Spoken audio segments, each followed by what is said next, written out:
یہ اس لیے کیا گیا کہ اگر آپ لوگوں نے سوچنا شروع کر دیا کہ آپ بھی لیڈر ہو سکتے ہیں، یا ان کی اولادوں نے سوچنا شروع کر دیا کہ وہ بھی لیڈر ہو سکتے ہیں، تو پھر ان وڈیروں اور جاگیرداروں کی گاڑیوں کے پیچھے کون بھاگے گا؟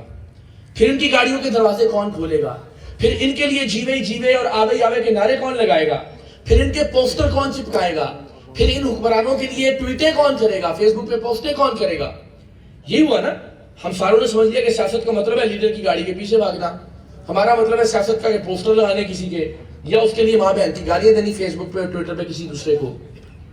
یعنی پاکستان کے مڈل کلاس نوجوان کی جو زیادہ سے زیادہ سیٹ جہاں تک وہ پہنچتا ہے نا، جو میکسیمم اس کی اچیومنٹ ہے نا، وہ یہ ہے کہ وہ اپنے لیڈر کی لینڈ کروزر کے ساتھ لٹک جائے. وہ اور اس کی فیملی ساری زندگی فخر سے بتائے گی جی میرا پتر عمران خان کی گاڑی کے ساتھ لٹکا ہوا تھا، بلاول بھٹو کی گاڑی کے ساتھ لٹک گیا تھا، مریم صاحبہ کی گاڑی کے ساتھ لینڈ کروزر کے ساتھ لٹک گیا تھا. بس زیادہ سے زیادہ اچیومنٹ ہماری مڈل کلاس کی، ہمارے لوگوں کی یہ کہ یار لیڈر کی گاڑی کے ساتھ لٹکنے کا موقع مل جائے. اس کے لیے بھی لڑائیاں ہوتی ہیں کہ میں نے لٹکنا ہے یا فلانے نے لٹکنا ہے. یعنی بار بار یہ کہہ کے کہ لیڈر ایک ہی ہوتا ہے یا لیڈر صدیوں میں پیدا ہوتا ہے، ہمیں اتنا مفلوج کر دیا گیا کہ ہمارا نوجوان لیڈر کی گاڑی کے ساتھ لٹک کے فخر کرتا ہے، لیکن یہ نہیں سوچتا کہ میں کسی دن گاڑی کے اندر بھی بیٹھ سکتا ہوں. اس کا دماغ بند ہو گیا کہ میں گاڑی کے اندر نہیں ہو سکتا، بس میرا زیادہ سے زیادہ کام یہ ہے کہ میں گاڑی کے ساتھ لٹکا رہوں، جیوے جیوے آوے آوے کے نعرے لگاتا رہوں. گاڑی کے اندر جو لیڈر بیٹھا ہے میں اس کی جگہ نہیں ہو سکتا. کیوں؟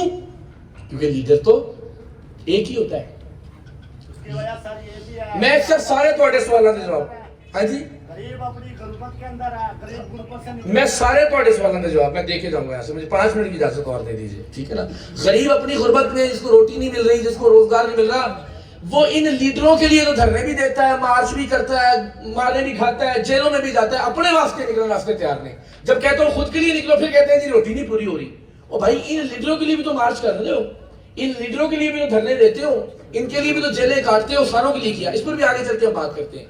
تو یہ جو مائنڈ سیٹ ہے نا کہ لیڈر ہم نہیں ہو سکتے یا لیڈر ہم میں سے نہیں ہو سکتا، یہ پاکستان کا سب سے بڑا مسئلہ ہے. ایک بات یاد رکھیں، موٹی موٹی بات کرتے ہیں.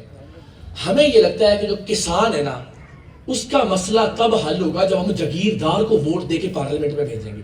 یہی کرتے ہیں نا ہم، جاگیرداری جاتے ہیں نا، تو ہمیں لگتا ہے جاگیردار کو ووٹ دیں گے تو وہ کسان کا مسئلہ حل کرے گا. کبھی نہیں.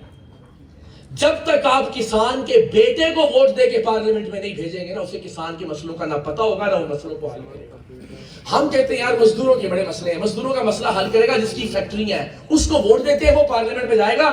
صنعت کار، سرمایہ دار، وہ مزدوروں کے مسئلے حل کرے گا. ہو ہی نہیں سکتا.